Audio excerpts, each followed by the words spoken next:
Let's bring in Chris Stigall. He is Chris Stigall. Chris Stigall. I'm joined now by Chris Stigall, host of the Chris Stigall Show. So let's bring in talk radio host Chris Stigall. Also, his podcast is a must-listen every day. Chris Stigall Show podcast. And host of the Chris Stigall Show. Let's bring in Chris Stigall. Please welcome Chris Stigall. The Chris Stigall podcast is presented by usmedicalplan.com. Save big money monthly and get better health coverage at usmedicalplan.com. Hey there, thanks a lot for downloading the Chris Stigall Show podcast. Glad to have you along today. Thanks a lot for giving this a 5-star review and a written review at Apple Podcasts or Spotify. If you get an opportunity to do it, it's always helpful to the operation here. We're grateful that you do that and let other people know about the podcast. You have helped this thing grow by leaps and bounds with your support over the years. We're so thankful. And we also can't do it without your support of our sponsors. And the fact that we have great sponsors in the podcast means everything to the operation. So if you enjoy listening to the podcast, if you don't mind rating it, and if you don't mind supporting great sponsors like our title sponsor, John Ruhlman. John has been with us now for a few years, and he is absolutely the best when you're looking for the best prices and the best coverage in health insurance. usmedicalplan.com is his website. Now, all you need to do is set aside, let's call it a half an hour. Reach out, usmedicalplan.com, or call 877-410-4321 and tell them what you're paying right now and what you think about your coverage right now. Or maybe you have some questions. You're just not really happy with your current health insurance situation. They'll talk you through your options. And here's the thing. At U.S. Medical Plan, they know 100 different private health insurance companies.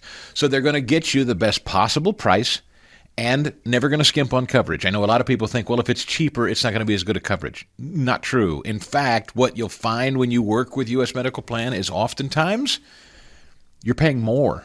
You're paying much more than you should be for health insurance for not as great a coverage. 877-410-4321 or usmedicalplan.com. You know, I was debating writing an open letter today to women at the Harass Society, but I opted to not. Good morning, folks. How you doing? It's Wednesday, and I welcome you in. Thanks a lot for watching on the Salem News Channel, for listening on great radio stations all over the country, and for listening to the podcast. If, in fact, that's where you listen to the podcast, we're grateful that you do it there. Our telephone number is 855-STIGAL. If you want to get in here today, 855-784-4255. Okay, I just saw some data points from Rasmussen. And we're going to get into this with Mark Mitchell today, who is the head pollster at Rasmussen. But I saw some absolutely stunning data a couple of days ago that I wanted to share with you just in case you didn't know it. Although you probably, we've joked about it. You might suspect it. You might have kind of figured it. You might have seen this before, but the numbers are actually shocking. Donald Trump's approval rating by marital status per Rasmussen, okay? Per marital status. Married men, as you can imagine, Donald Trump is doing best with married men. Or maybe you didn't know that, but that's the case. His approval rating amongst married men is 59%, plus 19. Now, Rasmussen has consistently been correct, and they have consistently been an outlier as it relates to other polls who are suggesting Trump is sliding. Rasmussen has shown steady support for Trump, maybe a bit of softening, and I'll ask him about this with the economy, but by and large, we have not seen the fall off in support for Trump that other media is shopping from Rasmussen, particularly with men. Married men, again, plus 19, 59% approval. Unmarried men, 56% approval. He's plus 15. Married women, it's a split. It's a jump. All right? He's got about 50-50 approval with married women. It's unmarried women that absolutely dropped my jaw. And it's why we reached out to Mark, because this is... I've written a little about this at the Harass Society, but I actually penned an open letter to women yesterday, and I almost made it today's Harass Society. But given that it's Mother's Day week, and given that there's a sale at the Harass Society, and I'm trying to welcome mothers in, I didn't want to needlessly poke any mama bears out there, even though this is really not meant for women in this audience, because I know it doesn't really apply. It's the single unmarried woman. You ready for this? 62% disapproval amongst unmarried women. That is a minus 26. So he is even with married women. He's up with unmarried men and way up with married men. And then when you get to ages, which is also somewhat stunning, Trump's net approval, married women age 65 and up. And again, I don't mean to be ageist here. This is just a fact. So it's women who fall into what would be, is that, I don't want to offend anyone here. This is very delicate when you're talking about women's ages. 65, age 65 and up. Is that by definition senior? What do we consider retirement now in the country, Fast Eddie? 65, 67? Yeah, I think it's 67 now. That would be senior, yes. Yes, it would be. It would be? Mm-hmm. Yep. Okay. So does it surprise you that unmarried women, single women, the minus 37, and then married women over the age of 65, they hate Trump, according to Rasmussen, minus 20. So what am I saying here? We have, and this, I'm kind of mind blown. I've been trying to figure this out for a while. I long ago noticed a unifying thing between college women who seem to hate anything to do with conservatism and Trump or tradition. Again, I'm not talking across the board. Don't send me angry notes. I'm married and I'm listening to your show right now, or I'm unmarried and I don't mean you. I'm not if you're in this audience and you're hearing me talk about this right now, ladies, this does not apply to you, all right? Just keep remembering, if you're listening to me, this doesn't apply to you. I'm talking about what appear to be millions of women who are over the age of 65, married or unmarried, and then unmarried women, younger women, who together form this bizarre alliance over the generations. Ed, we've explored this theme before. What do you think they have in common, if anything? I don't know. So someone your mother's age, roughly, I don't know your mom's age exactly, but let's say, what is someone your mother's age and then a girl at Temple? Assuming, you don't know your mother, and assuming she's a Trump hater, which I don't believe she is, but again, what do you suppose a married woman who hates Donald Trump, 65 and up, has something in common with a 19-year-old girl who hates Trump at Temple? Is there anything that bridges that gap? What do they share? I'm asking rhetorically because I don't know. Yeah, no, I mean, not my mother specifically, but I could see them sharing maybe the abortion position. That's something that if, like a college-educated woman at that age and a girl in college currently, I could see them sharing the abortion position. Yeah. Ladies, left-wing ladies, this is for you. It's time to rethink your positions on Donald Trump. Leftist professors have taught you, often white guys, ironically, who are your professors, peddling ideologies that completely undermine your interest and embrace open borders and Islamist cultures that would totally subjugate you, by the way, treating women as second-class citizens and ignoring the real threats you face. Nothing amuses me more than seeing a young woman who hates Donald Trump wrapped up in a headscarf. Nothing amuses me more. The irony there is rich. It's time to get very serious about the facts and why, as single women, you're voting against your own best interests, rejecting Trump and this agenda. Sincere question. Trump's first term was a golden era for women economically. You saw historic job creation, 7 million new jobs in 2019.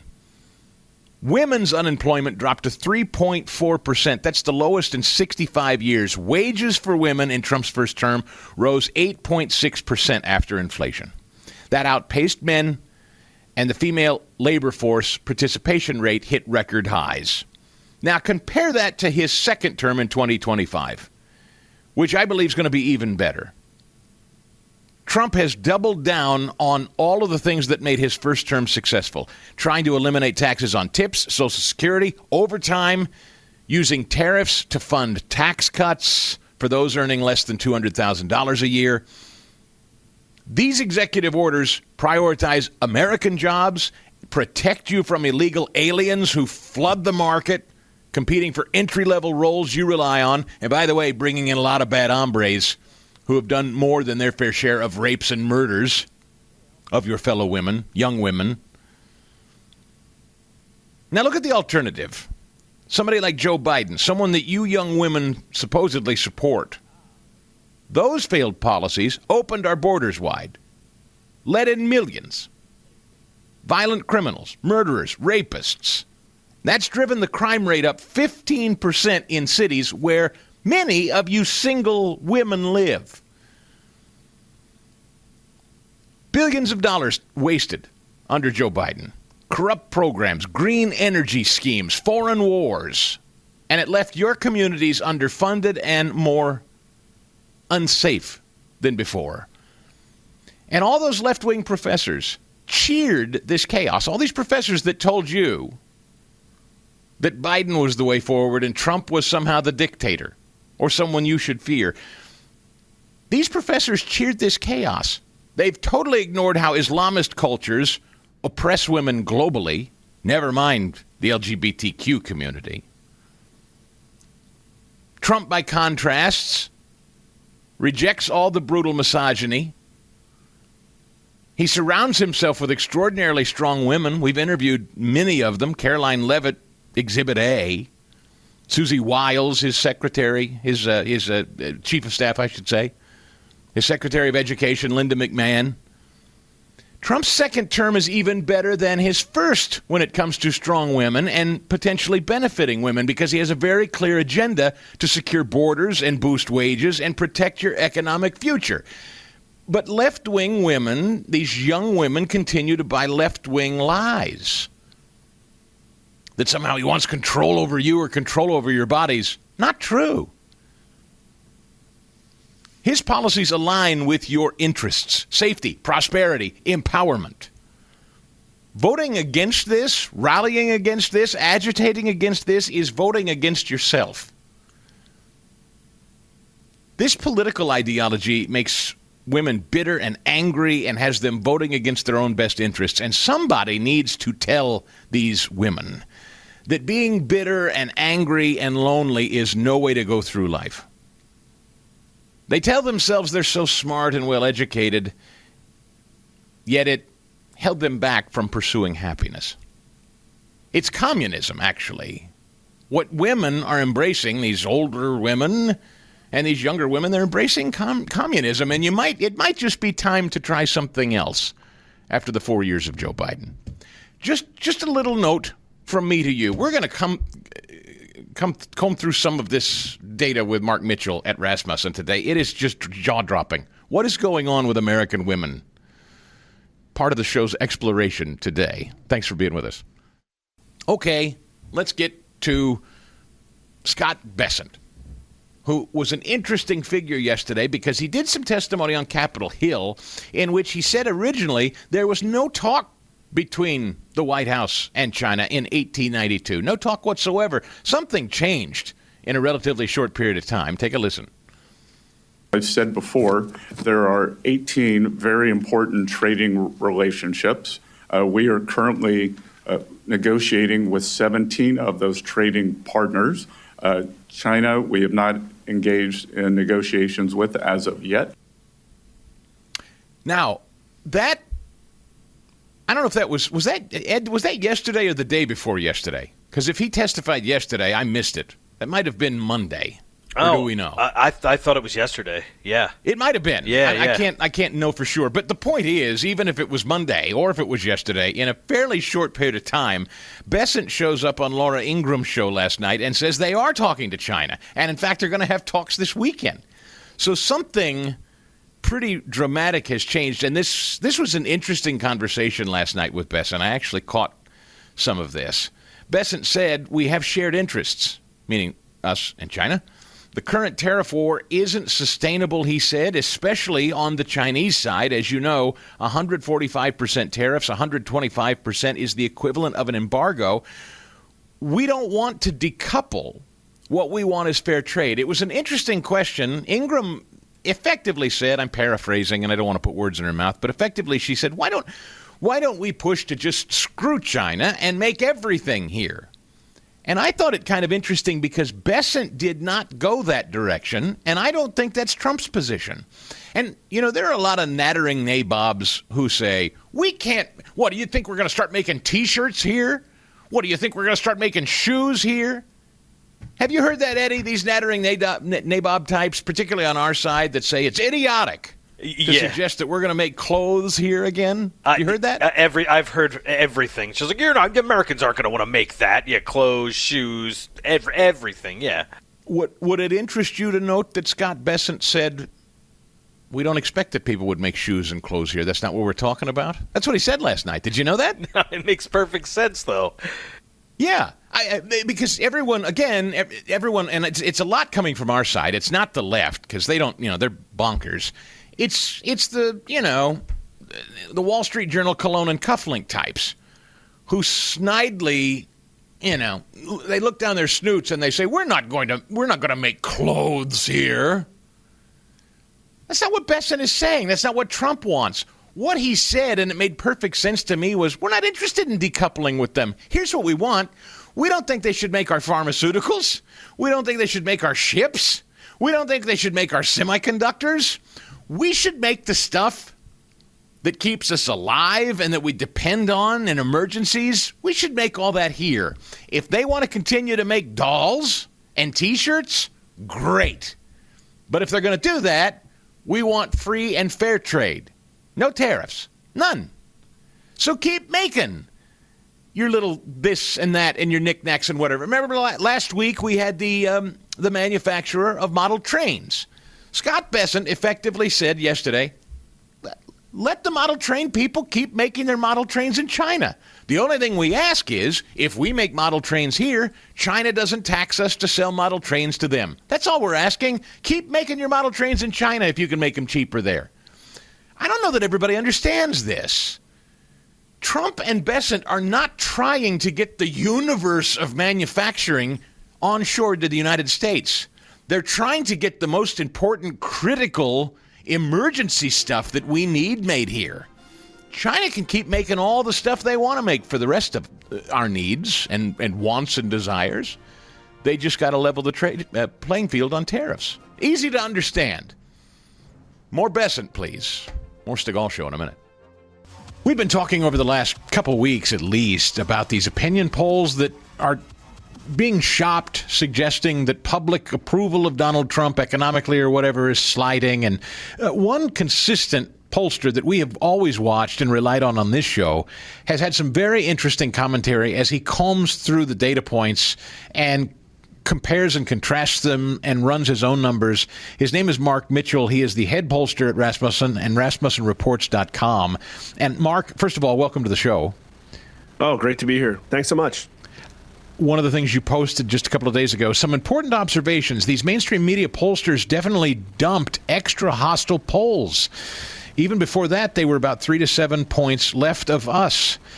We put out more polls by far than all of those others, and then you show some charts. It's a little maybe hard to explain over the air here without the visuals, but could you just 30,000 foot this for all of us? What are you seeing your colleagues in polling doing versus what you're doing? Well, we do poll more than pretty much everybody else in the industry combined, with the exception of, I don't know, maybe Morning Consult, but their stuff is absolute garbage. But I just do my thing. I'm trying to put out accurate data. We're an independent company. We don't have like a multi-billion-dollar media conglomerate keeping us afloat. And what happens is that every once in a while, I look around at the other pollsters and I say, wow, their numbers look nothing at all like mine. Now, of course, their numbers didn't look like mine in November, but they really, really didn't look like mine in August and September of last year, because they were trying to pull off a psychological operation and convince everybody all of a sudden that Kamala Harris was the most popular vice president ever. She was not. And there were some squishy targets that worked on, but not everybody. And that's why Trump won. And the same thing happened last week, because the beginning of April was kind of chaotic. Trump had Liberation Day, and it was on and off, and the stock market went all over the place with the tariffs. And my numbers really didn't move that much, but that's the time when people were like looking around and saying, oh, like something's going on. But no, 3 days before Trump's 100 days in office, that's when the New York Times finally decided to poll. They haven't polled since November. ABC News Ipsos hadn't polled in forever either.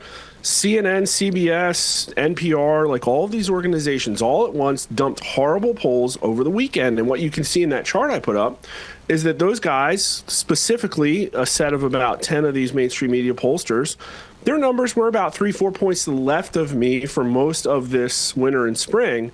And then all of a sudden, they're like 12 points to the left. And it's because they were trying to convince America all of the sudden that Donald Trump isn't popular. And guess what? He's been around for almost a decade. People know who he is. It's not going to work, but it's all they have left.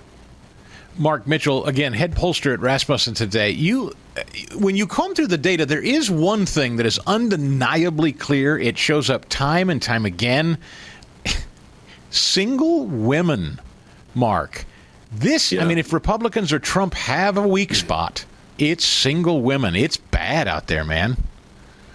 Yeah, specifically, the 18 to 39-year-old women are just not on board. They're completely different than everybody else, and their numbers diverge. And we've tried to isolate the signal and look at it a bunch of different ways.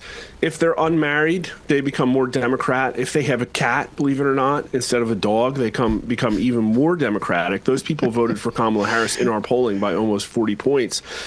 And it just is what it is. I think that they're so unmarried cat lady. I'm sorry to interrupt you, Mark, but when J.D. Vance once used in a joking term, in a joking way, the term unmarried cat lady, you literally have polled that. That's true. Oh, of course, it's a real thing. That's the kind of thing that we do that nobody else will. It has. If you're an unmarried cat woman, it's a bigger Democrat signal, pro-Democrat signal than income, than education. It's almost as big as party, believe it or not. It's really wild. Wow. And, but it's not all women, just to be clear, the women listening. No.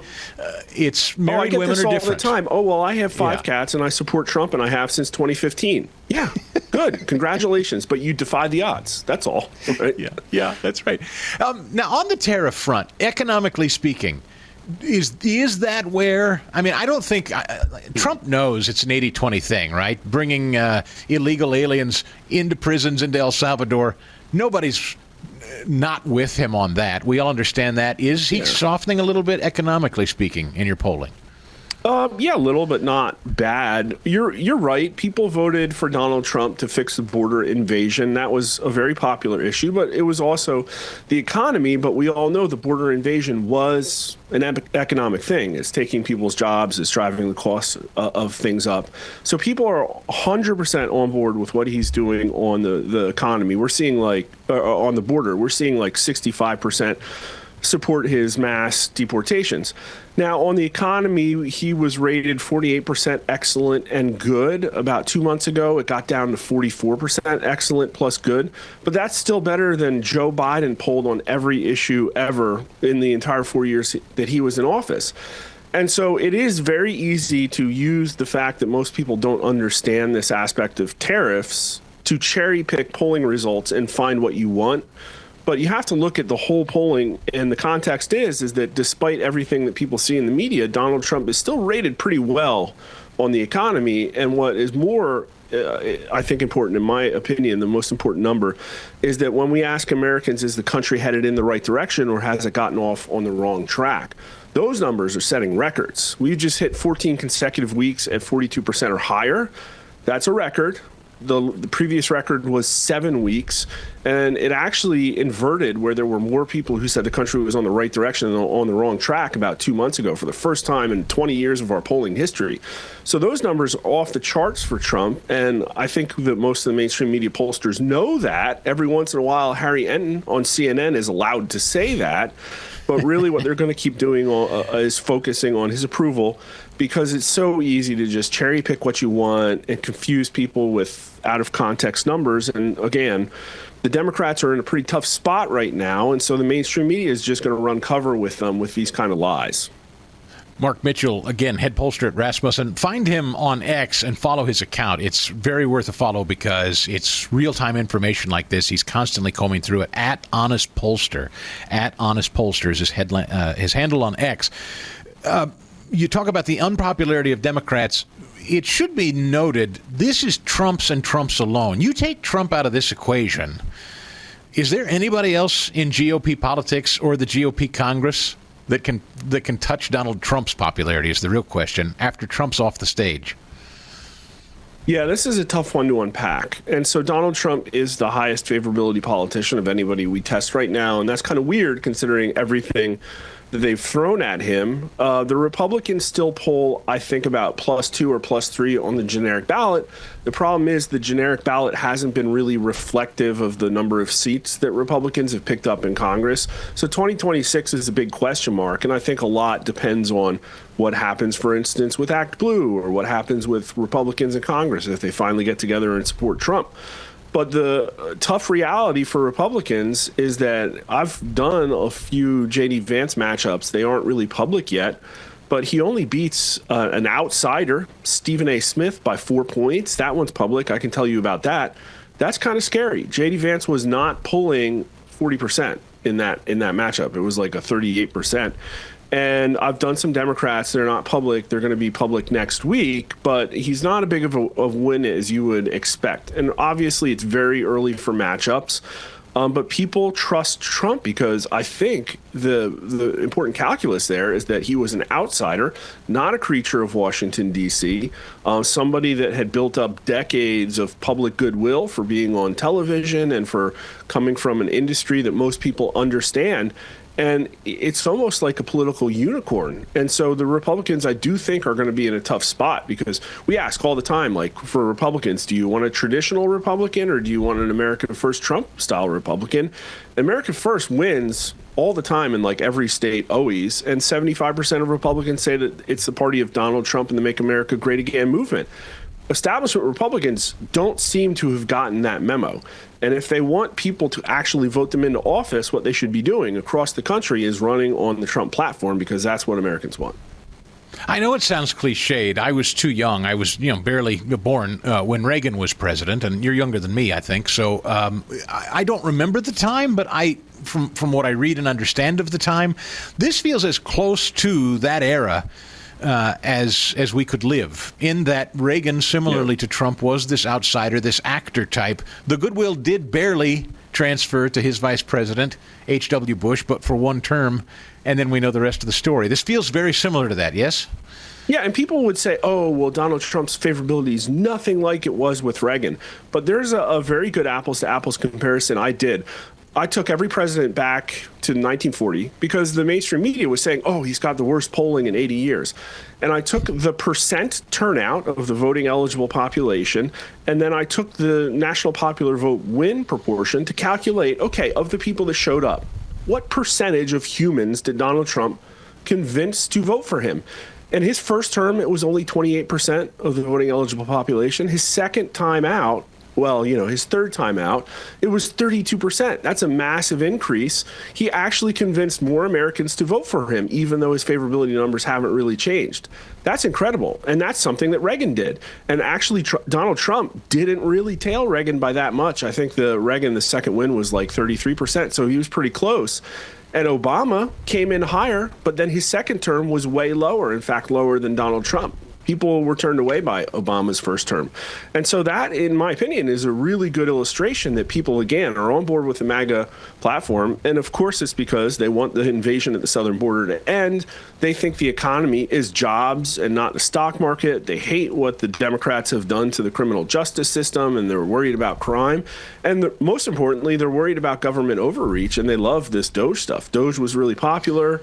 We had, 72% of Americans angry at the level of waste, fraud, and abuse in the government, only 30% trusting the federal government. We even had a majority of people say that the FBI under Joe Biden was acting as his personal Gestapo.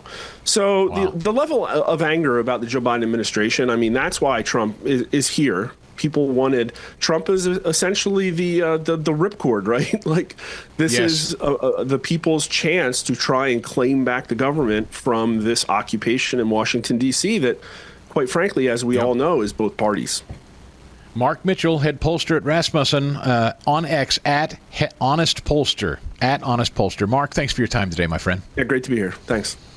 A little more on what I mentioned earlier in the hour because it's very important, and I didn't mean to gloss over it. I'm sorry. I got a little distracted with some other things, but I wanted to come back to it. From the Chinese embassy in the United States yesterday, here's what they post on X. Based on full consideration of global expectations, China's interests, and the appeals of the United States business community and consumers, China has decided to agree to engage with the United States.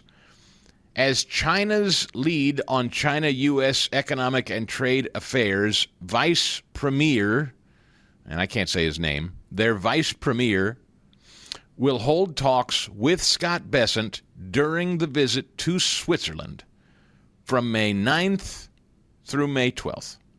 So Bessent is on his way to Switzerland to sit down with the Vice Premier of China to begin talks on trade. That's a huge development that just popped. You know, I got an email this morning. By the way, thanks for all your emails.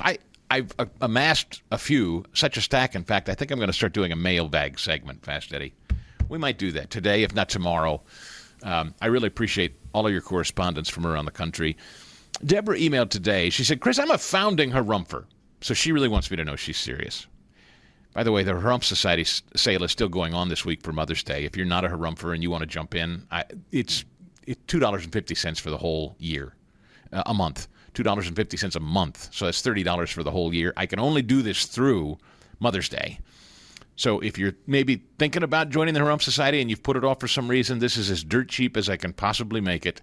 Go to chrisstigall.com and sign up. So Deborah wanted me to know that she is a founding harumper. Now, these people are etched in stone at the Harump Society. They are forever enshrined right there on the front page at chrisstigall.com because they're the ones that help build the thing and continue to support it.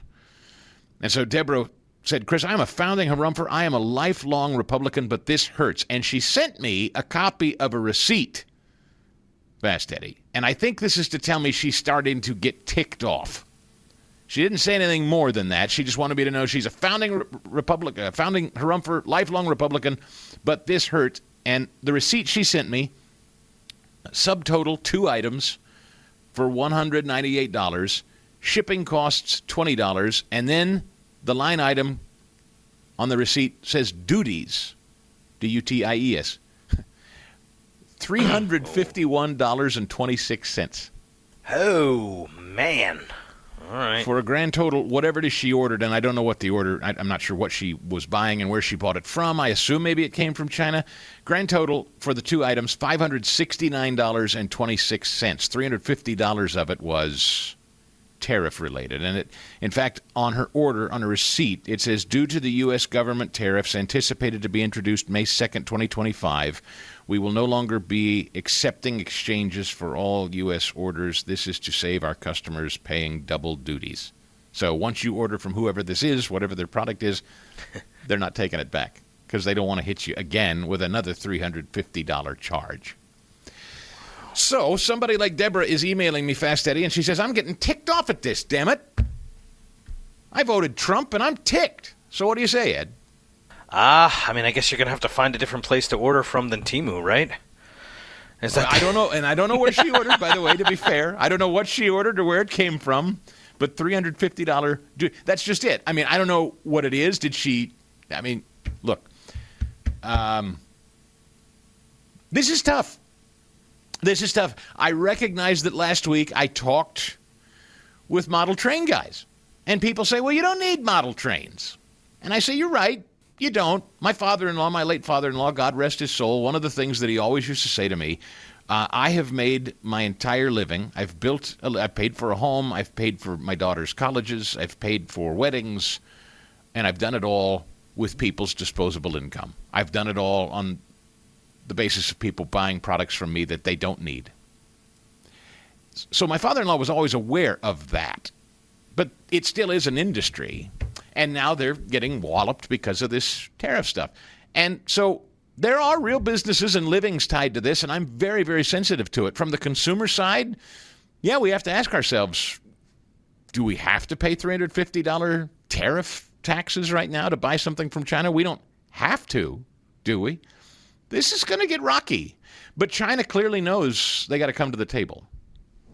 Everybody talking about the MAHA movement, Make America Healthy Again. Balance of Nature says, welcome to the party. They've been working hard, producing a vibrant nutritional supplement second to none for many, many years before it became fashionable. So many other people use chemicals and additives for their supplements, but Balance of Nature is made solely from whole food ingredients.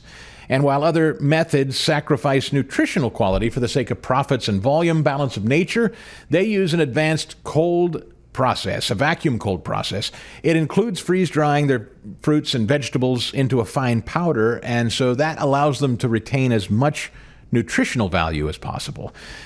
And they don't cut corners, for volume or other things, as maybe some other supplements do. Balance of Nature packs a real nutritional punch, and that's the whole reason to take Balance of Nature. Get the most nutrition for the sake of your good health. And if you use my name, Chris, as your promo code right now, you'll save 35% off your order, and they're even going to ship it to you for free.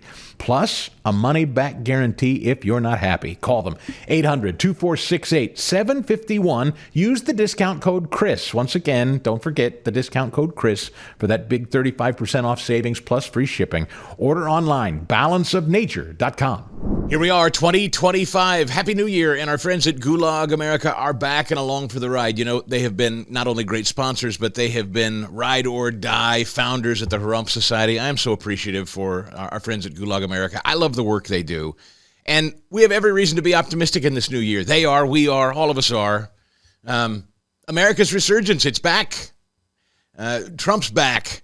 And Gulag America wants to continue to be your premier source for topical and satirical apparel and other gear designed to help give you voice for your love of liberty and your desire to see America great again. I know we all share that in common. Gulag America does too, but that doesn't mean that the deep state's not going to be busy at work. They're not going to go gently into the good night, as they say. So Gulag America is ready. They want you battle ready. They want you geared up, and they've got hilarious stuff for you to buy, and they're going to give it to you at a deep discount to kick off the new year. You ready for this? You take 15% off all orders at gulagamerica.com when you use my promo code Chris15. So if you go shopping today and you see a shirt you like, and you will because they're hilarious, go to gulagamerica.com, type the promo code Chris15. That's Chris15. Type it in the checkout, and then you'll save big. Enjoy the new year. Enjoy new savings with that same quality, that same hilarious attitude that you've come to expect from our buddies at Gulag America, where they say, it's not our wish, it is our warning. Well, good morning to you. It's the middle of the week, and still the middle of the night, really, more or less, across much of the country. But we're grateful that you're here. If you're just waking up, maybe in places like Dallas listening this morning. We're looking at a live shot on the Salem News Channel. Those of you out west, thanks a lot for joining us. I know some of you wake up in the middle of the night to listen out on the West Coast, and so grateful that you have the opportunity to join us live every day. If not, we're grateful that you listen on the podcast, and thanks to either your viewership on the Salem News Channel or our continued growth with great Salem radio station affiliates all over the country, hundreds of them. We're adding new ones every single month. Thrilled to have you on board. ChrisStigall.com for everything you need, from social media to the podcasts to the Harumph Society, which is on sale this week until Sunday, Mother's Day.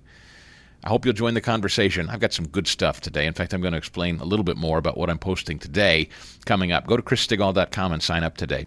We head to Rome. We're always thrilled to get an opportunity to go right into where the news is, even internationally. And when we get the chance, and join guests like Father Robert Sirico, who is a Catholic priest and the founder of something called the Acton Institute, A-C-T-O-N.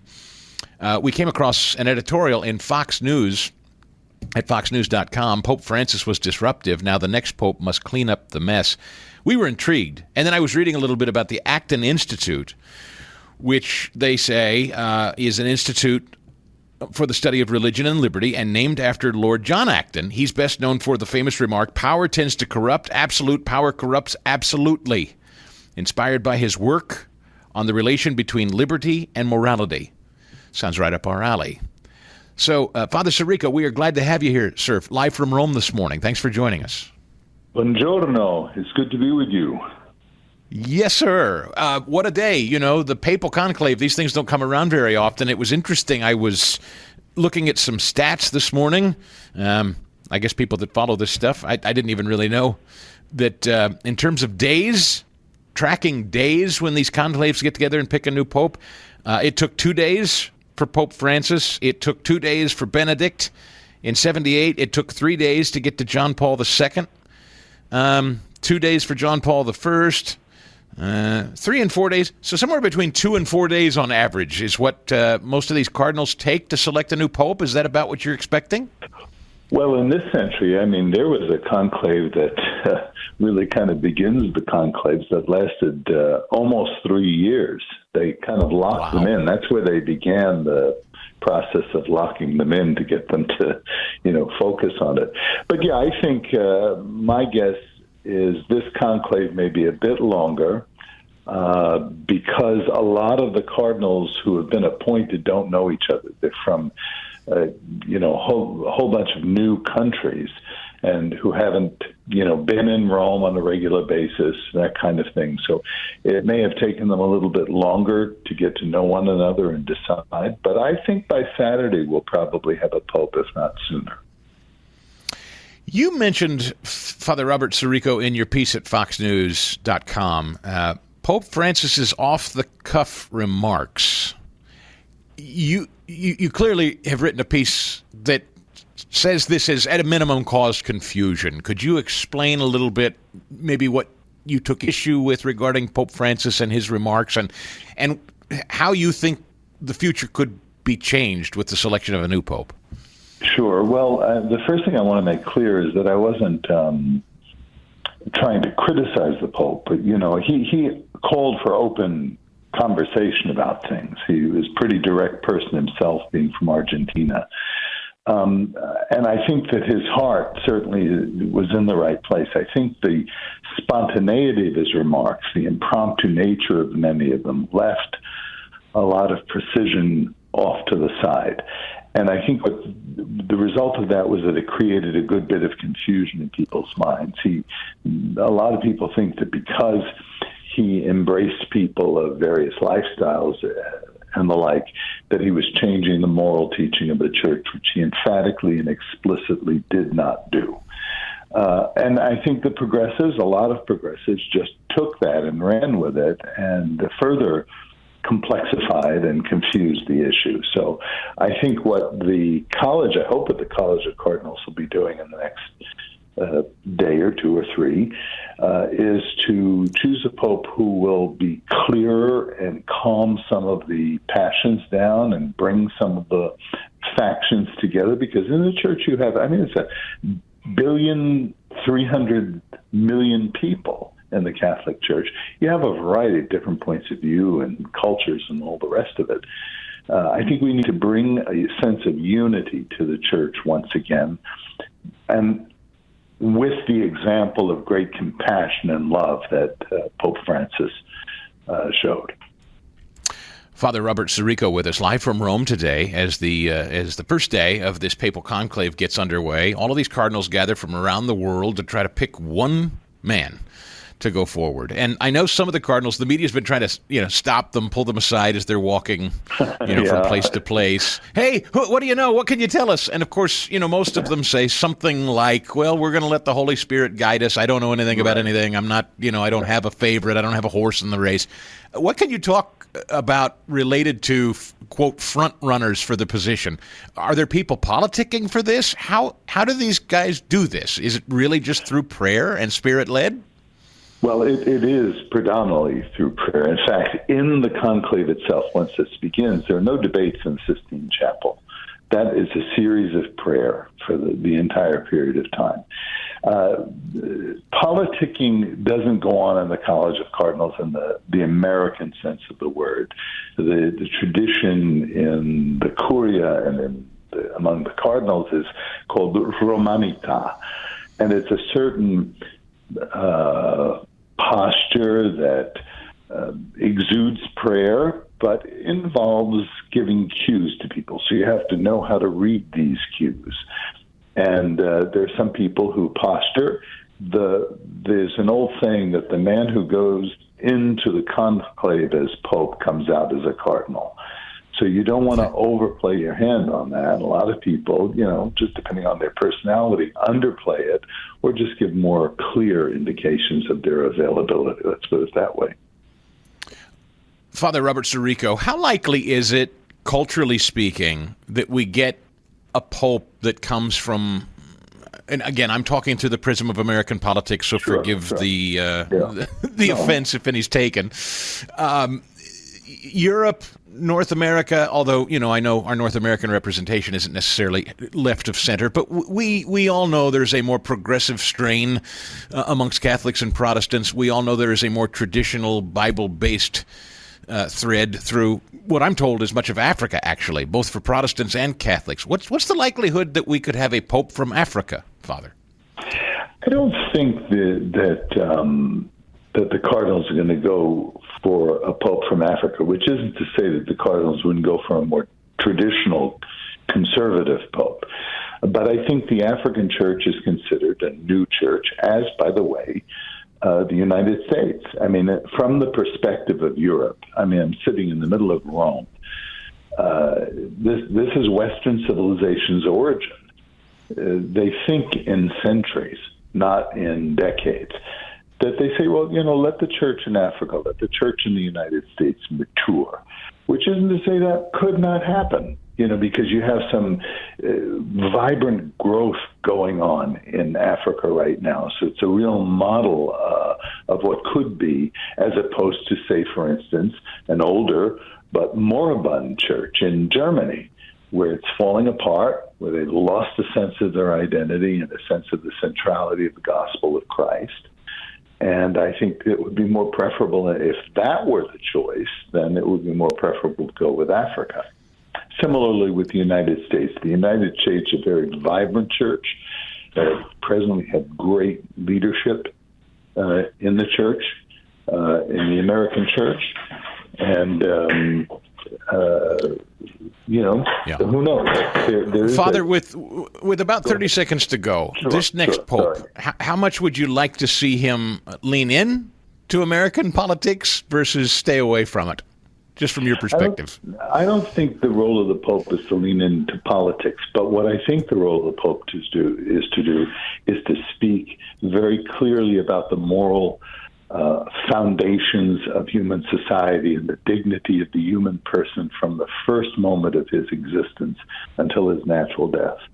So I'm hoping that we have a pope who is able and brave enough to do that and not be manipulated by politics as such. Boy, this is it's fascinating because it is as much for non-Catholics or people who watch it from the outside. This is a seminal cultural moment for billions of people, as you point out, and it really reflects where the church is going. I think it's a real symbol of where the church is going, right? Yes, and it goes outside the Catholic Church. I mean, the great relations in the United States that we've had with evangelicals. And other folks of faith, and who have a sense of morality and the importance of the family, that kind of stuff. Yeah, I think this is a seminal moment. Grateful for your perspective, Father Sirico from Rome this morning. Thank you so much. I hope we can have you back soon. I'd like that. Thank you. His piece in FoxNews.com is Pope Francis was disruptive. Now the next pope must clean up the mess. More in a minute. Okay, John Fetterman. I am intrigued with this. Over the last few days, there has been a bullseye from the progressive left on John Fetterman's back. It's pretty clear. They did a lengthy hit piece in the New York Times on John Fetterman. And the reason I'm focused on him, ladies and gentlemen, is because the left seems to want to take him out ahead of 2028. He was the progressive darling, then he had a stroke, and now he seems to sometimes... I don't know whether it's the stroke. I don't know whether it's political calculation. Our friend Selena Zito will say this is really always who he was. I'm not sure I believe that entirely. But anyway, John Fetterman seems to be a guy on some issues, like Israel, like the border, like bringing work home to, in his case, Pennsylvanians, steel work and others. He thinks that stuff's important, and he's been somewhat supportive, and he has dismissed leftists who roll their eyes and mock Trump as not understanding working-class people. He's making a real working-class pitch, and so he's considering, I assume, re-election. And the left clearly wants him out of the way. Now, Republicans have got their own problems, and I'm going to get into that in a little bit. We've got a real problem with this Tom Tillis character out of North Carolina. But the left sees Fetterman as a huge problem, and I think they want to take him out. So the New York Times writes this huge expose a few days ago from staff, former staff, and people currently working for him that didn't want to go on the record saying, he's erratic, he's crazy. We live in fear. And then this video surfaces of him throwing a tantrum on an airplane because he doesn't want to buckle his seatbelt or some such thing. Unrelated? I don't know, but interesting that it surfaced at the same time. Fetterman is now responding to this, 1885. Take a listen. Yeah, no one's ever seen that. It's a one-source story with a couple anonymous sources. Hit piece from a very left publication. There's really nothing more to say about that. A very left publication. Fast Eddie, he just called the New York Times a very left publication. Yeah, I don't know what's going on with John Fetterman. They, the left publications loved him. But to call the New York Times a left-wing publication and you're a Democrat, that's a shot fired, ladies and gentlemen. Here's my question. Lest anybody become duped by this, is John Fetterman becoming a Trump ally? He might be Trump adjacent, as they would say. You know, more of the... Is he using Trumpism to save his political hide? Could we see him become a friend of Republicans and maybe even a vote in the Senate as he heads toward a potential re-election in 2028? Just talking out loud. I think it's a possibility. I mean, it goes along with the character he plays, you know, the tough blue-collar guy. Keep a watch on this. We are. I'm very interested because the margins in Congress are tight. You know, the Republicans now apparently are lining up against Ed Martin in Washington, D.C. I'm going to talk a little more about that coming up. A couple of wobbly Republican senators maybe, or rhino, cologne, and cufflink types. Could John Fetterman come to their aid? It's kind of an interesting shift politically. We'll continue to watch it here.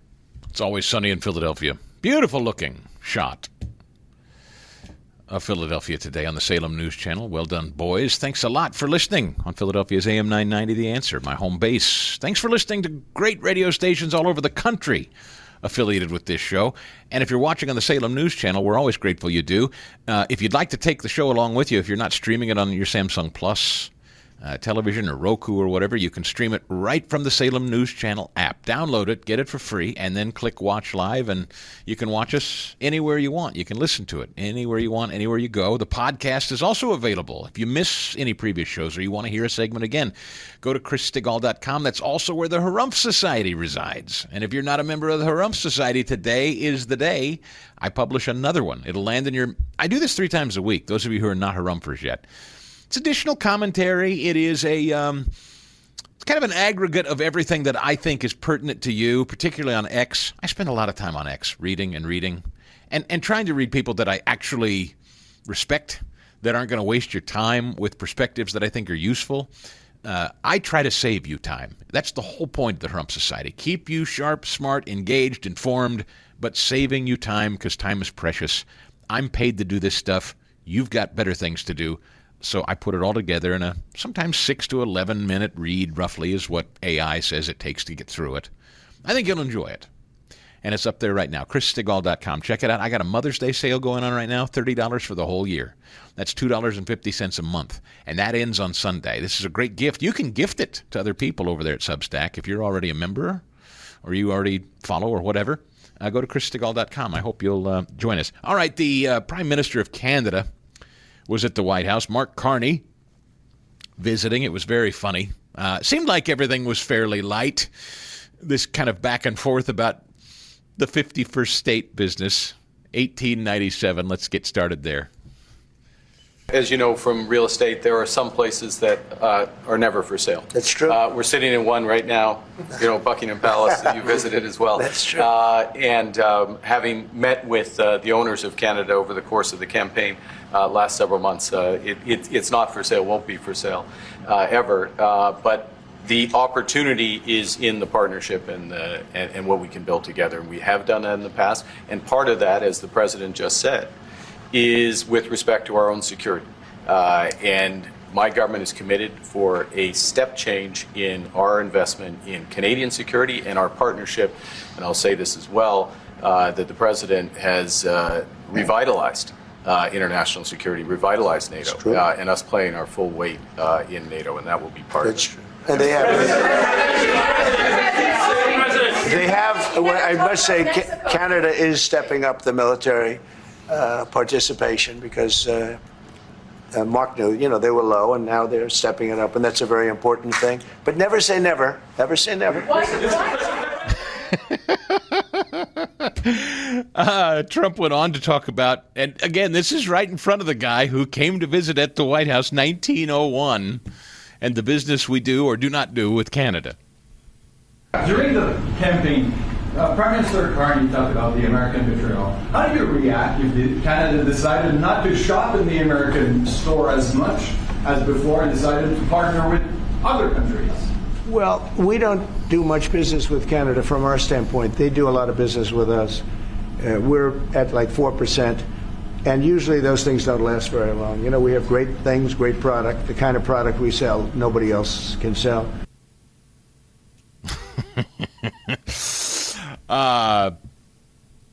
Just one more because I enjoyed it so much. I just delight in it. Number 1900, talking about the current prime minister and his predecessor. This is Trump. I won't say this about Mark, but I didn't like his predecessor. I didn't like a person that worked for. She was terrible, actually. She was a terrible person. And she really hurt that deal very badly because she tried to take advantage of the deal and she didn't get away with it. You know what I'm talking about. But we had a bad relationship having to do with the fact that we disagreed with the way they viewed the deal, and we ended it. We ended that relationship pretty much. The USMCA is great for all countries. It's good for all countries. We do have a negotiation coming up over the next year or so to adjust it or terminate it. I will tell you the posture of Trump there. He's kind of leaning away. You can tell a lot by Trump. He's sort of leaning away. He doesn't look at Carney a whole lot. He sort of leans away. And remember, Carney, he was gracious. He wasn't unpleasant or anything. But Carney asked for this meeting. Trump didn't. Carney said, "Can I come?" Trump said, "All right, come on." But I don't think much productive came from it. Interesting news, though, today that Bessent says he's going to meet with China in Switzerland. There's also news, and I think this has a lot to do, in my opinion, I don't know, it's just a guess, Pakistan striking India. Now, it's not the official government of Pakistan necessarily, but remember October 7th, the strike on Israel by Hamas. I am confident that was Iranian-influenced, obviously, and I believe ultimately it was to disrupt the Abraham Accords. I believe, Israel was about to really normalize trade relations in the region, specifically with Saudi Arabia. And just as that was about to get underway, here came Hamas, disrupting everything and striking Israel. Similarly, India. Listen to what Trump has to say about India here, 1903. India, as an example, is one of the highest tariffs in the world. We're not going to put up with that. And they've agreed already to drop it. They'll drop it to nothing. They've already agreed. They would have never done that for anybody else but me. So we're going to put down some numbers, and we're going to say our country is open for business. And they're going to come in, and they're going to pay. So an element inside Pakistan strikes at India. India overnight, yesterday and overnight, strikes back at Pakistan. I am certain that is also, I shouldn't say I'm certain. I have every reason to believe China has great interest in making sure that India is disrupted from doing any business. Look, China does not want any other nation doing business with the United States this way. They've already warned other countries, don't make deals, because it's going to back them into a corner, ultimately. And China knows it. They're already backed into a corner, which is why they've agreed, and the thing has suddenly shifted. They've changed their tune, and they're now meeting in Switzerland this weekend. And that's a change in just the last 24 hours or so. There's a lot of stuff moving fast, and Trump then said something really interesting. Nobody's exactly sure what it means yet, not even sure that it has anything to do with trade deals, per se. 1905. Take a listen to this comment. And we'll have maybe before we're going to, as you know, the Middle East and Saudi Arabia. We're going to UAE and Qatar, and that'll be I guess Monday night, some of you are coming with us. I think before then we're going to have a very, very big announcement to make, like as big as it gets, and I won't tell you on what, but it's going to, and it's very positive. I'd tell you if it was negative or positive. I can't keep that out. It is really, really positive. And that announcement will be made either Thursday or Friday or Monday before we leave. But it'll be one of the most important announcements that have been made in many years about a certain subject, very important subject. So you'll all be here. What could that be? Going to the Middle East on a certain subject. Big announcement. So we'll keep it here, and we'll continue to watch it. Hope that you'll stay here with us. Tom is in Bluebell, Pennsylvania, waiting patiently. Tom, I welcome you into the show. Good morning, sir.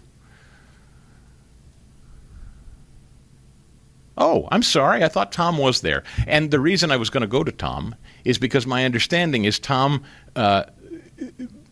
intimated, Fast Eddie tells me that Tom was suggesting that I have changed the argument on tariffs. Is that about right, Ed? Because I wanted to tackle this.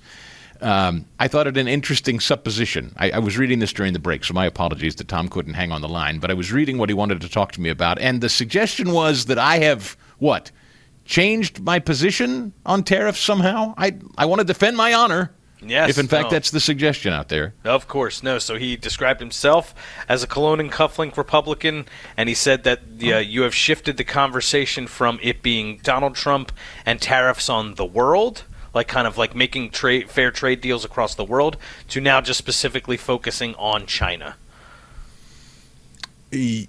Well, I mean, he is still in active negotiations with the world. That is true, but I don't think there's any more important a trade partner than China. So, of course, the focus is on China because China is the most aggressive.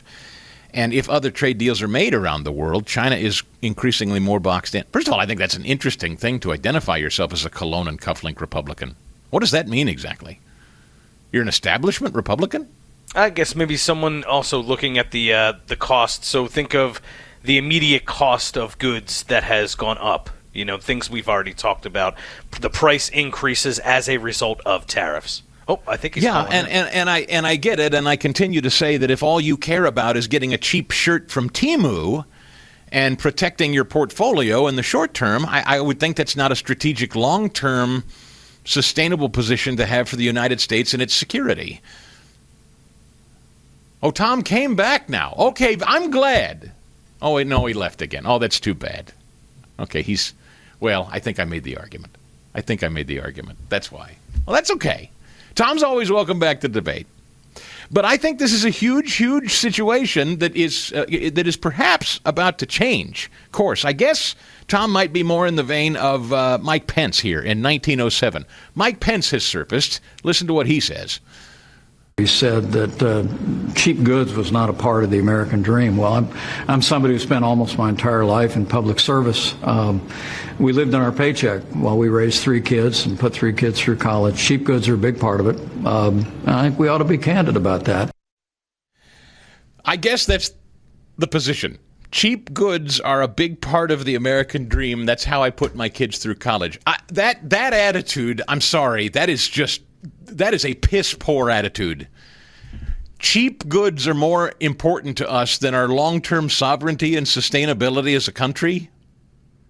Chinese dominance, eventual economic dominance over us, we becoming a consumer-driven economy while they become the makers, we become the buyers and takers? That's the official position of the cologne and cufflink establishment Republican set? You can have it. I mean, I'm sorry. I just think that is as backwards as can be. That is a classic boomer, I got mine, screw the rest of you attitude. That's what that is. And frankly, men of a certain age in this country, a lot of them are inclined to lean into that. If they got a couple of bucks tucked away into their 401k, they say, hey, I got mine. I just want to live a nice, cushy life and order my stuff cheap and sail off into the sunset. That's fine for you. I got 20-year-old sons that need jobs and meaningful paychecks down the road. I got a future to think about for my family. What kind of country are they going to inherit? Glad you get a cheap whatever it is you want to order, Mike Pence. Quick break on the Stigall Show. All right. I thought this was an interesting couple of stories yesterday. One, I was talking about with you a couple of days ago that they are lamenting over there at Axios the fact that media, traditional legacy media, is no longer necessary for the Trump White House, and that, in fact, not only are they going around legacy media and making their own messages, now Axios has a follow-up to that piece. MAGA media muscles up. MAGA media seizing on its new influence in Washington, staffing up, enjoying unprecedented access to power, and making market splashes. This is what they have been. This is what legacy media has been for decades. Staffing up, enjoying unprecedented access to power. So while the Washington Post, CBS News, all of these traditional media outlets are laying people off, consolidating, selling, hemorrhaging money, you're starting to see people like the White House press secretary and others at the White House granting access to startup media companies and new media companies like ours here at the Chris Stigall Show and our parent company, Salem Media Group, our friends over at the Daily Caller, any number, the Blaze, all of these great conservative outposts who are just truth tellers who want to tell the perspective from millions of American voters that aren't legacy media. Now they're getting seats in the front row of the White House press briefings. They're getting the chance for their voices to be heard, and this frustrates the people at Axios deeply. And now they're writing about it like it's a big scandal they need to make their readers aware of. Corporate America has typically shunned right-wing media. That's right. That's right. When Biden was in charge, we had an entire Department of Justice colluding with social media to make sure right-wingers and their voices were shut down instantly. They weren't allowed to be shared. They were silenced immediately. Corporate America made sure there were no dollars put on shows like this one. And it was all from the Biden White House and leftists in government colluding with social media and digital media to make sure our voices could never be heard. Well, now, says Axios, damn it, MAGA outlets and personalities are establishing themselves as key media figures. Damn it. These outlets are landing bigger advertising deals and distribution contacts and developing stronger talent networks. No! You mean there are conservatives with voices and points of view and talent, and there are millions upon millions of Americans who like what they do and are listening and watching? You ask any advertiser who has done business with my show, and I'm not boasting because it really has nothing to do with me. It has everything to do with this fantastic audience. In what has been almost 20 years, I've been in radio 25 years. I have done talk radio since 2004, so I guess this is my 21st year in talk radio. And this is the truth, not a brag, just the truth. When it was tough, when small businesses decided to do business with shows like mine because big business would not, because we were too divisive and we were too radioactive. So big business said, I'm not doing business with shows like Stigall. Well, small business, on the other hand, and I'm talking about people like my dentist, for instance, Bob Spinato, a guy at Williamsburg Dental in Broomall, Pennsylvania. He started doing advertising business with me when, I was a brand new show in Philadelphia and no one else would. Bob has been a client, a sponsor, and a dear friend of mine now for the entirety of my career in Philadelphia, and to this day, he's still advertising on the show in Philadelphia. And why? Not because of me. It's because the audience is so eager to support excellence. And they, get this, conservatives go to dentists too, and they drink beer too, and they buy shoes too, and they buy clothes and cars and RVs and boats. They drink sodas.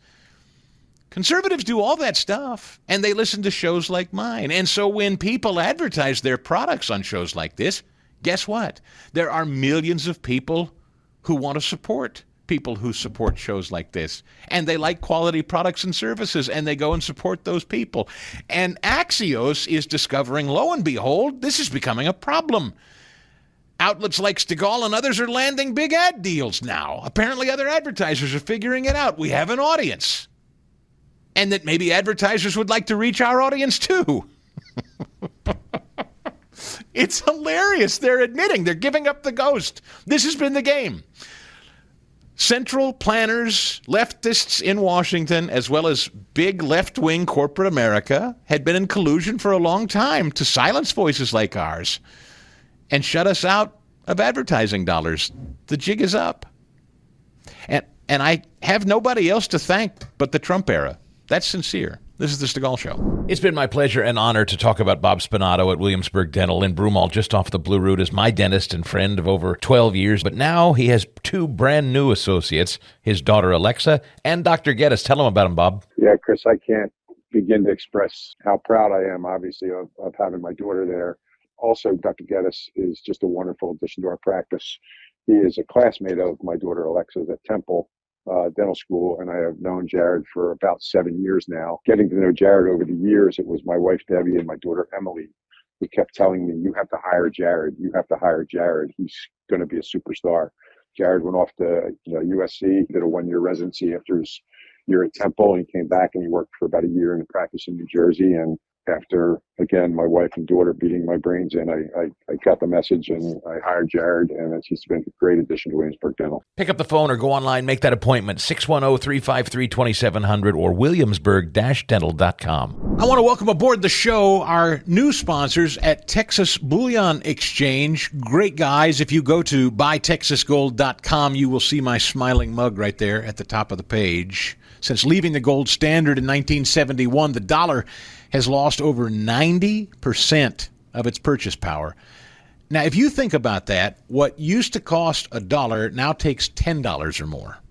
That's pretty stunning. And if you think about gold, on the other hand, it's held strong. It's increased over 7,000%, as a matter of fact, in that very same window of time. So if you're holding a bunch of savings in cash, that's losing buying power by the day. Texas Bullion Exchange wants to help you diversify a portion of that wealth right now. Roll over maybe an existing part of your IRA or the entire thing into physical gold and silver. And right now, for every $1,000 you diversify in gold with Texas Bullion Exchange, you'll get a free ounce of silver. Claim that free silver and learn more. That website again is buytexasgold.com. Be sure and mention my name, Chris, when you reach out to them, buytexasgold.com. Here's their number, okay? 855-839-2728. At Texas Bullion Exchange, the focus is on helping you preserve what you've worked so hard to build. Protect that wealth. Keep it safe from inflation. Tangible assets like gold and silver, not paper promises. That's what they can do for you. BuyTexasGold.com or call 855-839-2728. Be sure you mention Chris when you give him a ring. Hey, welcome in. It's Wednesday. I know it's Wednesday because at Stately Stigall Manor, I have to take out the trash. Yes, I still do that. That's how I keep myself humble. Take my own trash to the curb. Welcome in. Telephone number 855-STIGAL if you want to get in here. The Harumph Society, my 3 times a week newsletter. I got a new one coming out today. And this week, it's on sale. It's a Mother's Day sale. I only do this like twice a year. The show Accountant hates it. If you're not a Harumpher yet, you should. I commend it to you. You're going to enjoy it a lot. $30 for the whole year, $250 is what it breaks that down. I can't. Look, Substack will not allow me to charge less, and that's the truth. I'm not making that up. Like, I have to just either do this or shut it down. That's as cheap as I can make it, and I only do it through Sunday for Mother's Day. So if you haven't become a member yet, this is the week to take full advantage of me because it's peanuts. Go to chrisstigall.com and join the party. J. Christian Adams is an old friend of the show, president of the Public Interest Legal Foundation. He's a former Department of Justice attorney, and we always value his insights. Mr. Adams, it is a thrill to have you, sir. Hey, Chris, thanks for having me. You bet. It's been a while since we've talked. So as a former DOJ guy, could I just, before we get into the very specific news that I know you want to make here today, could I just get your 30,000-foot view on a person that I am getting a lot of, I'll say curiosity and maybe mild criticism from this audience on, and that is the new head of the DOJ, Pam Bondi. How do you grade Miss Bondi at this hour?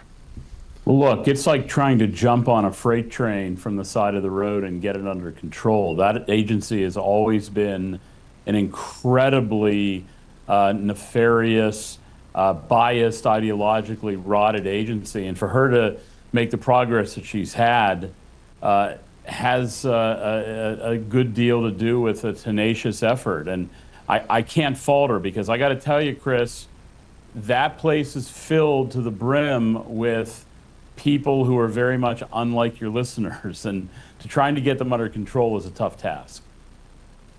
So do you think there are things, I know you don't know, I'm asking just your guess, are there things going on, Bongino, who's deputy at the FBI, for instance, has said as much, our friend Sebastian Gorka has said as much, there are things they're doing and looking into that they have to have buttoned up, all their ducks in a row, that we don't see, that we don't know, that eventually they'll come forward with and we'll be pleased with the results. You think that's about right?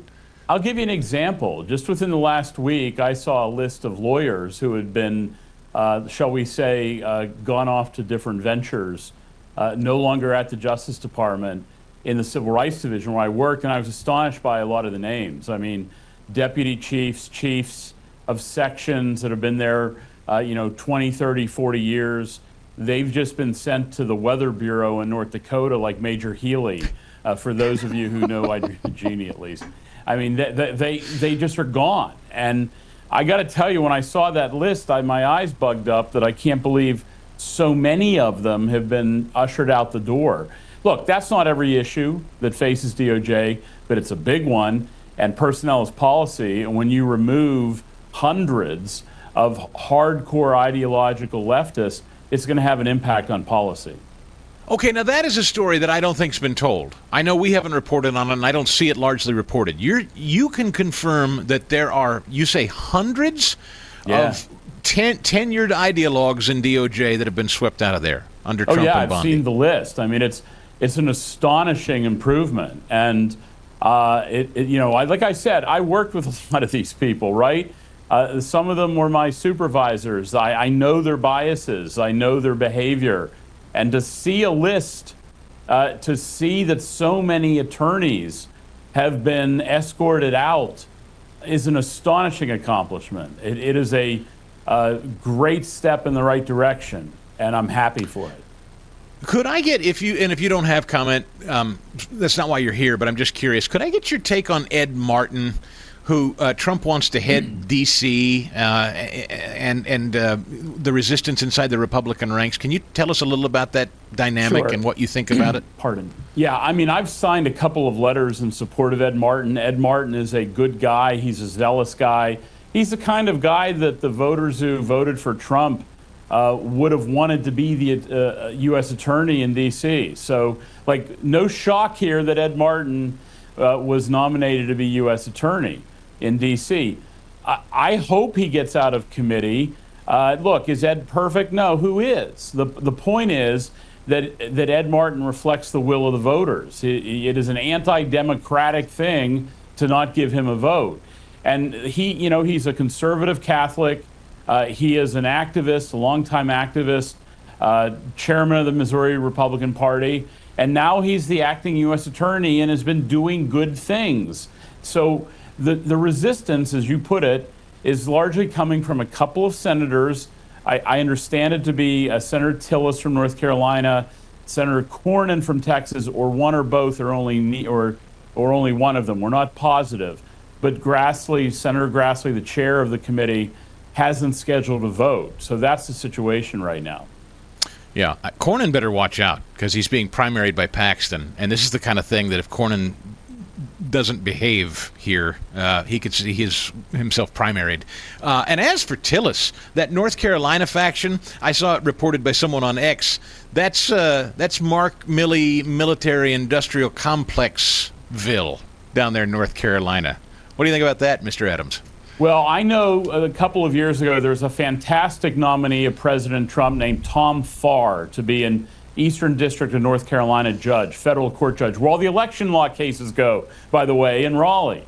And he met with some opposition, and I know that Senator Tillis didn't carry him over the finish line, which was a lot disappointing, and I wrote a lot about it at the time.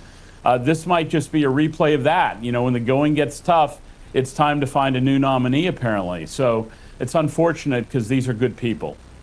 Yeah, I agree with my colleague Charlie Kirk, who called on John Thune to remove Tillis from the committee if if this is going to be an issue. I think that's the right play. But anyway, enough on that. J. Christian Adams with us, president of the Public Interest Legal Foundation, former DOJ attorney, taking up the cause of Trump supporters, specifically in Pennsylvania, who faced real harassment last year. Mr. Adams, tell us about it. Yeah, this is a huge deal, Chris.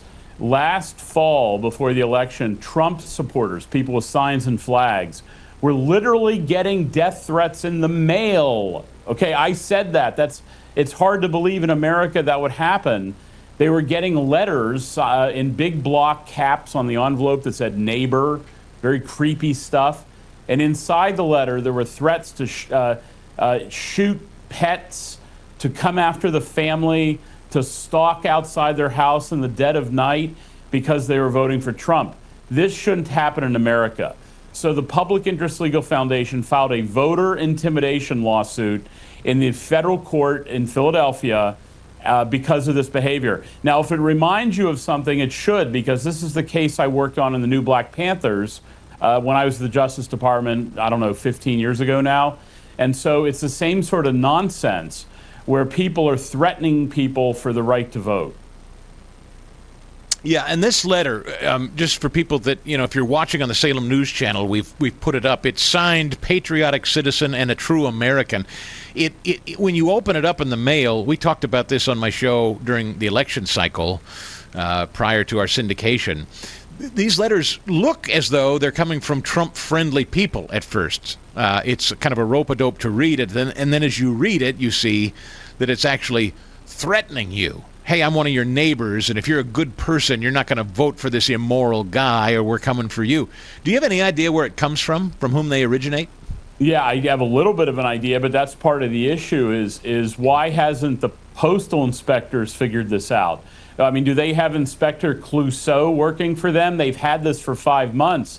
They've had the letters. They've had access to the DNA, fingerprints, cameras. Why on earth has there not been an arrest? Why should an organization, a charity like the Public Interest Legal Foundation, have to do this work? We have federal employees at the post office. We have state police. Where's the Pennsylvania State Police? Where's Governor Shapiro? Where are the people who crowed about election violence before the election, and when there's actually a threat of it, we don't see any action? So we're taking action. We're going to try to find out who these people are. We have a $2,000 reward, by the way. If you know somebody who's been chatting about this after too many Yinglings, send us an email. You can go to our webpage at publicinterestlegal.org and send a tip. We'll pay you if we figure out who this is. But the point is, something has to happen, Chris. In America, you cannot send death threats in the mail to voters and tell them they better not be voting for Donald Trump. That is a violation of federal criminal law, as well as Federal Voting Rights Act. Well, and heaven knows when it wound up being a left-winger that tried to torch Governor Shapiro's home while his family was in it. For a couple of days, they tried to make that out to be, political brinksmanship and somebody threatening the Shapiro. Now, that was wrong. We should all denounce it. Turned out it was a left-winger, probably just like the people that sent this mail. And, I would like to see that kind of fervor that Josh Shapiro showed for his own home being torched, the same fervor for his Pennsylvania residents who are being threatened through the mail. We're going to stay on top of this. J. Christian Adams, thank you for sharing this today, my friend. Thanks, Chris. Take care. Our telephone number, 855-STIGALL. We'll be back. Sit tight. All right, Speaker Mike Johnson says that when it comes to judges in 1882 here, Paulie, he says, I don't think we're going to do anything formal to move on judges here. This may or may not make you happy, dependent on your point of view. Are judicial impeachments off the table for the rest of this Congress? No, look, impeachments are never off the table if it's merited. But in our system, we've had 15 federal judges impeached in the entire history of the country. I mean, there may be some that I feel merit that, but you got to get the votes for it, right? And it's a very high burden, and frankly, the bar is high crimes and misdemeanors. I mean, the last federal judge that was impeached, I think, it was caught taking cash in an envelope.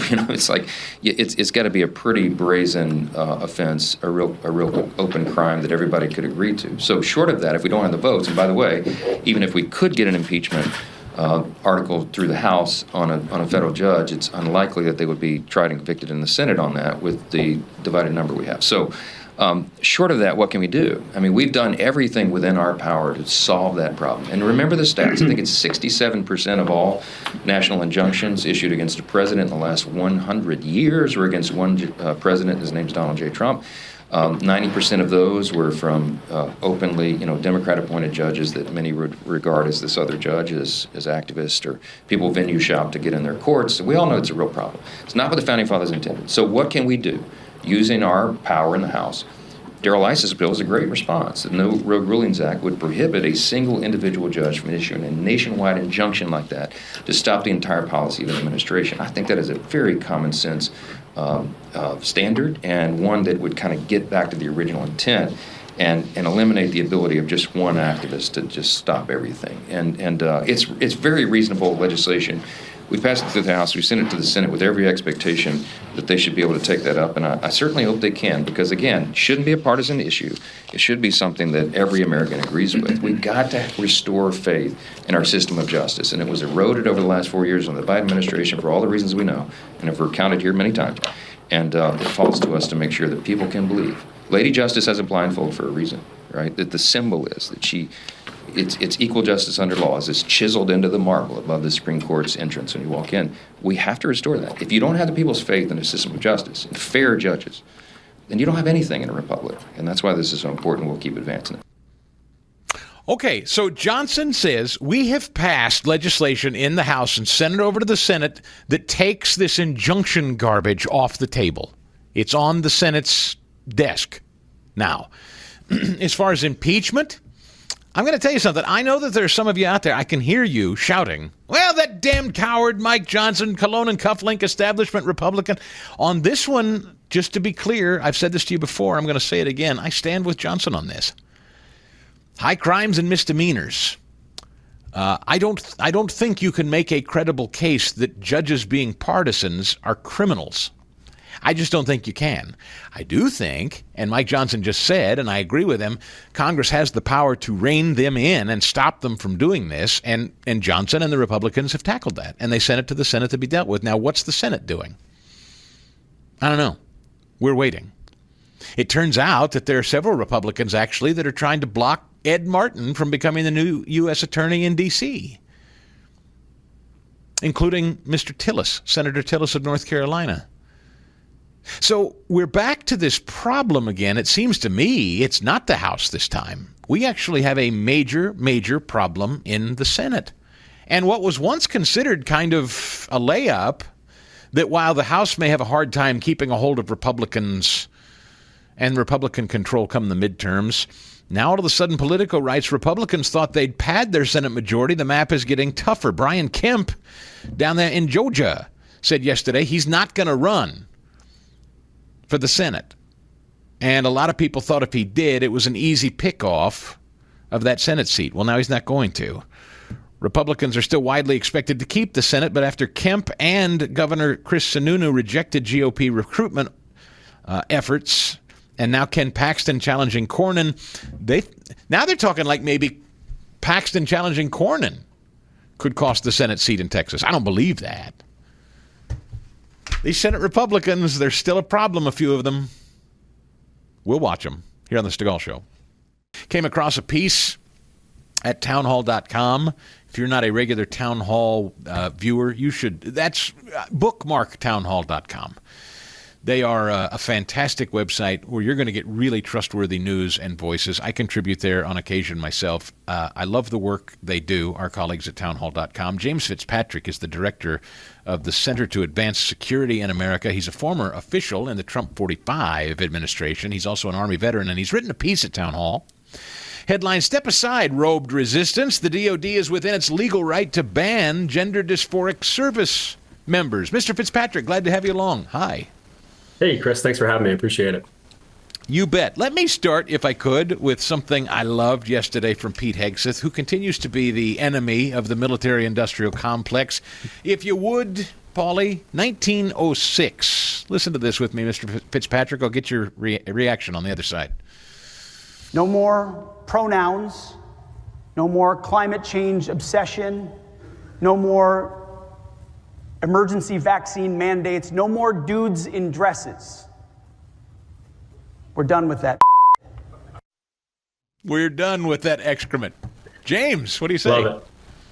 No, thanks, Chris. This is exactly what people voted for, and this is exactly the change that the Trump administration and Secretary Hegseth are bringing and already have brought to the DOD. Look, I mean, we just went through 4 years of DEI nonsense, woke gender ideology being pushed on our great servicemen and women, and we're done with that. We're not going to be focused on DEI. We're not going to be focused on gender ideology. We're going to be focused on lethality and merit-based promotions and bringing our military back to fighting and winning the nation's wars.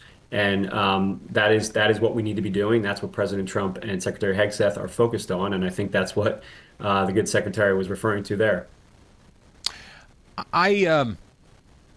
We'll pivot a little bit into a subject that I know you're not here to necessarily discuss, but I bet you'll have an opinion. My sense of things is official Washington really despises Pete Hegseth in particular.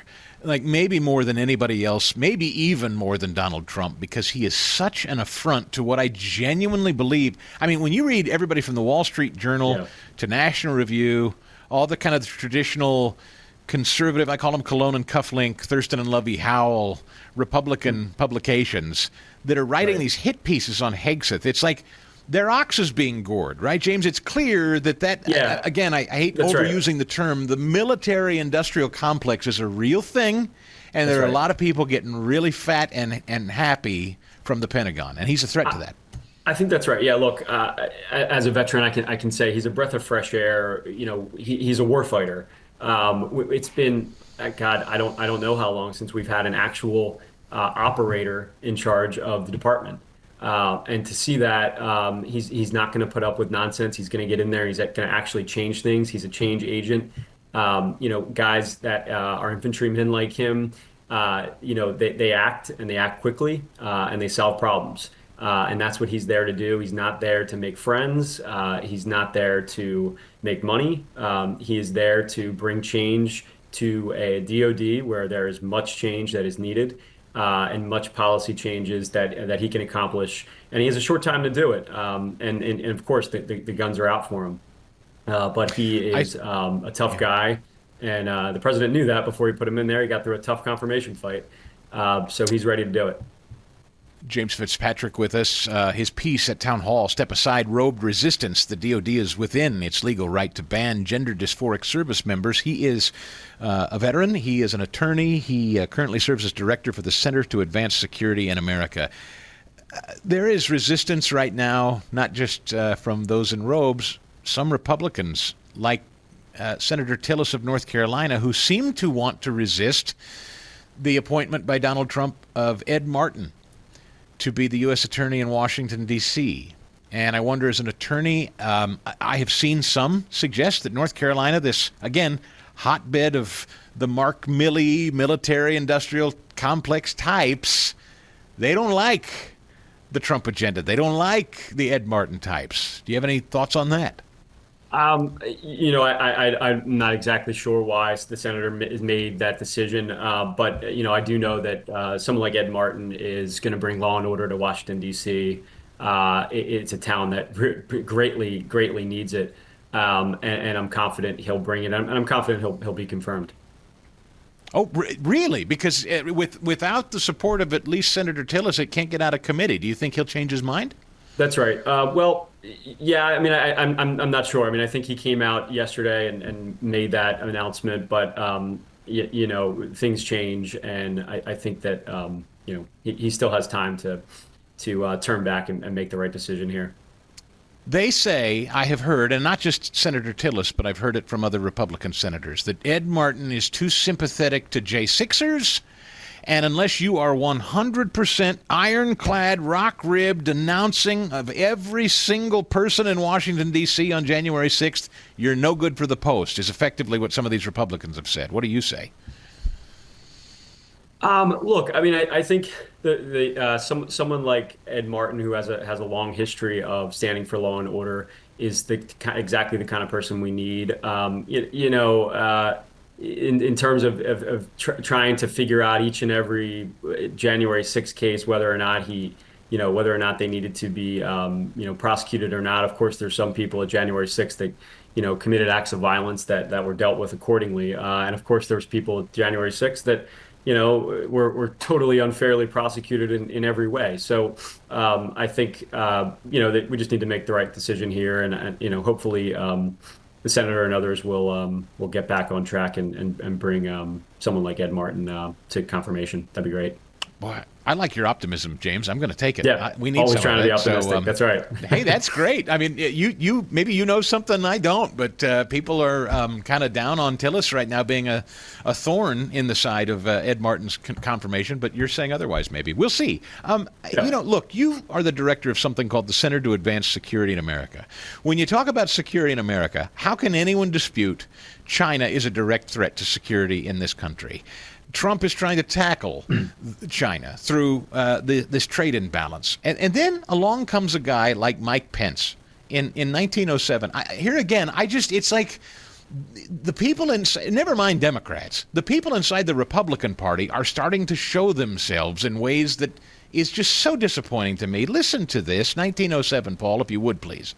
He said that cheap goods was not a part of the American dream. Well, I'm somebody who spent almost my entire life in public service. We lived on our paycheck while we raised 3 kids and put 3 kids through college. Cheap goods are a big part of it. I think we ought to be candid about that.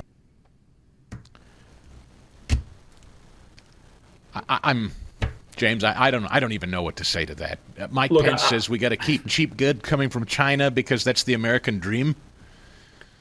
Look, China's a problem, and they're a very big threat to the future of this country and the future of the working men and women of this country. But I think we've seen time and again that President Trump and his administration will stand against will stand for the American worker and stand up against their nonsense at every turn.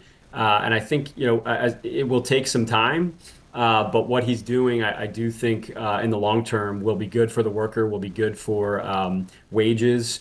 And look, although, as the president said, I think in his last interview with ABC, look, are all goods going to all be, extremely cheap all the time? Probably not. But that's a small price to pay for, bringing back some of these parts of Pennsylvania and Michigan and Wisconsin and bringing some jobs back to America. And that's what we need to do if we want to really compete. The thing is, it isn't as if I or anyone else that's supportive of this agenda of Trump's is suggesting that we make every article of clothing and every toy and every, appliance in the United States. That's not what we're talking about. But what we are talking about, and how can anyone deny it, James? When you're talking about American security, look at what we just went through with COVID, for the love of God. Right. I mean, just look at what we went through. We didn't have medicine. We didn't have stuff on shelves. We know they're building ships at a clip we can't possibly compete with. They're eating our lunch, James. Yeah, why can't that should be easy for everyone to understand? Yeah, it's of course an economic issue, but it's also a national security issue, right? They make all sorts of devices, and we rely on them for minerals and all sorts of natural resources that we use to fuel our defense. And we need to address that, and I think that's what the president's doing long term. I think the economic pressure will eventually break their back. Eventually it will bring them to the table for sure. I know there's all sorts of unrest over there already right now. So I think this is, as the president has said, it will take some time, but we finally have someone in office that's willing to take the short-term political hits for the long-term political game, whether it be economic, national security, or otherwise. And I'm confident it will be successful, and we need it to be. Shame on any Republican that says, our national security can take a back seat to you getting a cheap TV. That's right. I mean, it's just that blows my mind. We're done with that. That's right. Yeah. James, this piece at Town Hall is wonderful. I hope everybody reads it, and I'm so grateful for the perspective. Step aside, robed resistance. The DOD is within its legal right to ban gender dysphoric service members. It sounds like, by the way, the Supremes agree. That's right. So we had them rule yesterday. Now, just be mindful. This was they were granting a stay in the case. The underlying case was called Schilling v. Trump, right? So this was a case that was filed in the Western District of Washington in front of a judge that was appointed by President George W. Bush, challenging the constitutionality of the president's executive order. And look, all this ruling is saying they're not necessarily agreeing with the underlying merits, but they are permitting, as should be the case always, they're giving deference to the Secretary of Defense and the President to permit this policy to move forward while the lower courts figure it out. James Fitzpatrick, thank you for your time today, sir. Great stuff. We'll have you back soon. Appreciate it.